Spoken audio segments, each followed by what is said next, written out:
Hey, book friends, it's Caitlin and Tishka here, and today I want to talk about Nightbitch, the book versus the movie. So, I read this book last year, and I knew that there was a movie coming out in December, and so I was really looking forward to it all year, and I finally just watched it and really enjoyed it. But to be totally honest with you, I definitely still prefer the book, and I will tell you why in this video. Obviously, I'll be giving spoilers away, but I'll give a little warning before I discuss the endings in case you want to keep that a surprise. So, one big difference between back when I read the book and now when I saw the movie is that I didn't have any children then, but now I have a son, my little Tishka here. So we adopted a dog a few months ago. And so I guess now I'm starting to feel like a bit of a mom, a bit of a dog mom, which is really on brand for like Night Bitch, all things Night Bitch. So let's go. So if you're like deciding if you want to read one or like watch the other, it is the same story. We get like the same themes and the ending is kind of like the same vibe, but the way that they execute it is like different. There's a lot of things that are left out of the movie that were like really big and important for me in the book. And there's also some like stuff in the movie that definitely like I don't remember that ever being in the book. So I'll get into that.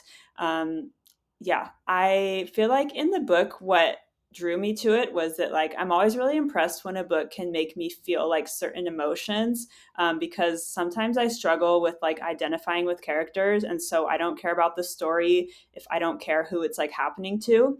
And so in Night Bitch, like I felt the rage. Like you can really, oh my gosh, feel just like so angry. And that's not really like a fun emotion to feel, but I'm always like, okay, the writing is good if like it manages to like make you feel something. A little bit about the plot. It's this mother. She has a 2-year-old son. She was an artist before she had a baby, and now she's kind of just like struggling with like feeling like she's losing herself and losing all of her creativity, and she starts feeling like she is becoming a dog. She has all these like weird symptoms going on, and in the book it's like magical realism, and so we don't know if it's in her mind or if it's actually happening, whereas in the movie we see all of the craziness happening, and it's like there's some like body horror stuff like with her hair and growing a tail and stuff like that. It's a little bit like gross, but also fascinating. But I do still like feel like I preferred reading about it rather than seeing it.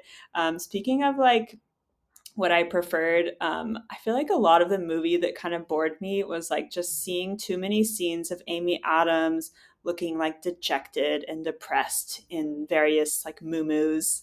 And in the book, it was just more entertaining to like read, I don't know, really like poignant descriptions. It's hard to explain, but it's just more entertaining for me to like read that rather than like see a bunch of scenes of like the same kind of like monotonous routine. They're really big on like showing her routine and showing you like how over it she is. So in the book, when she starts feeling like she's becoming a dog, she starts like going on these like crazy outings at night where she acts like a dog. And again, we don't know what is really happening, but she comes back in the morning like covered in dirt and mud, and her husband is like, what is going on? And she's doing all this crazy stuff like pooping on people's lawns and killing rabbits and just being totally like wild. And in the movie, like it's not quite like that. Like I didn't really feel like I got to see enough like unhinged scenes that I wanted to see happening, but like I had a feeling that they wouldn't like go as hard as I wanted them to. But yeah, we see her kind of like find herself again in book and the movie. But a lot of things were kind of left out that I really, really liked from the book. Like we see all of the other like moms like in the book, like she thinks that they're part of this like pyramid scheme or like some kind of scheme marketing, maybe something with candles. I can't really remember it well, but there's a lot more intrigue and like humor going on. And I feel like in the movie, they just like showed these moms and showed Amy Adams kind of like being a bitch and being like, oh, I don't want to hang out with you because you guys are like stupid. So that just like, I feel like they could have done more with that. Also, let's see. Also, in the book, she got really obsessed with that book. There's like this book for magical women that she finds at the library, and she starts like emailing the author like all the time, trying to like find out more information because she wants to know if her experience is like normal. And she doesn't get as obsessed with that like in the movie. And in the movie, I noticed that she starts like having these flashbacks to when she was like a child. And it seems like they're trying to make it seem like she was Amish or something like that, or that her mom also was acting like a dog. And I don't remember reading that in the book. Maybe I have just remembered wrong, but let me know if you do remember that. Something else I liked is that I feel like they tried to stay really true to the book, including like certain passages that were like verbatim. Like the movie starts out actually with one of my favorite passages in the book. I look back and I had actually underlined this entire passage. I made a short about it, so I'm just gonna show it now. Do you just love getting to be home with them all the time? Must be so wonderful. Oh, yeah. I mean, that's a good question, you know? But it's complicated, though, because, I mean, I would love to feel content. But instead, I feel like I'm just stuck inside of a prison of my own creation where I torment myself until I'm left binge eating Fig Newtons at midnight to keep from crying. And I feel like societal norms and gender expectations and just plain old biology have forced me to become this person that I don't recognize, and I'm just angry all the time, like all the time. You know, and I would love to direct some of my own artwork towards a critique of the modern day systems that articulate this, but my brain just doesn't function the way that it did before I had the baby, and I'm dumb now. And I am deeply afraid that I am never going to be smart or happy or thin ever again. Do you just love getting to be home with them all the time? Must be so wonderful. Oh, yeah, I do. I love it. I do. I love being a mom.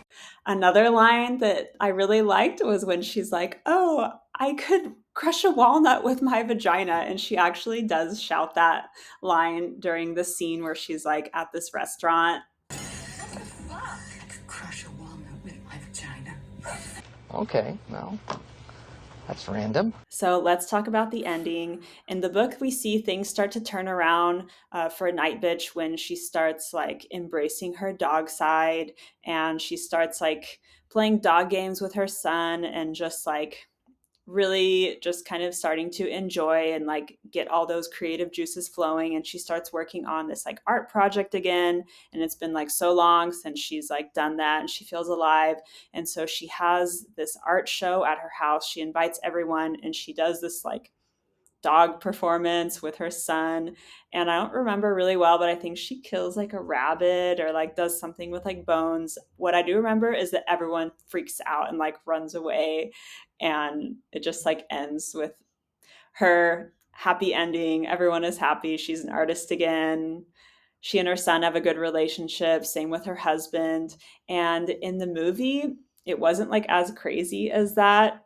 She invites everyone to a gallery and shows some like paintings of the other moms, and that are like, "Oh wow, look at these strong moms, they're so impressive." So yeah, not as like wild as the book, but we get the same effect. It's a happy ending. I'm super curious to know what other people thought of the book versus the movie. So let me know down in the comments what you thought. Which one was better? Do you also prefer the book? And stick around for more book reviews. I've been reading a lot of great books recently. I just finished an amazing book called Sister Snake, so I'll be doing a review of that soon. And we'll catch you next time. Bye.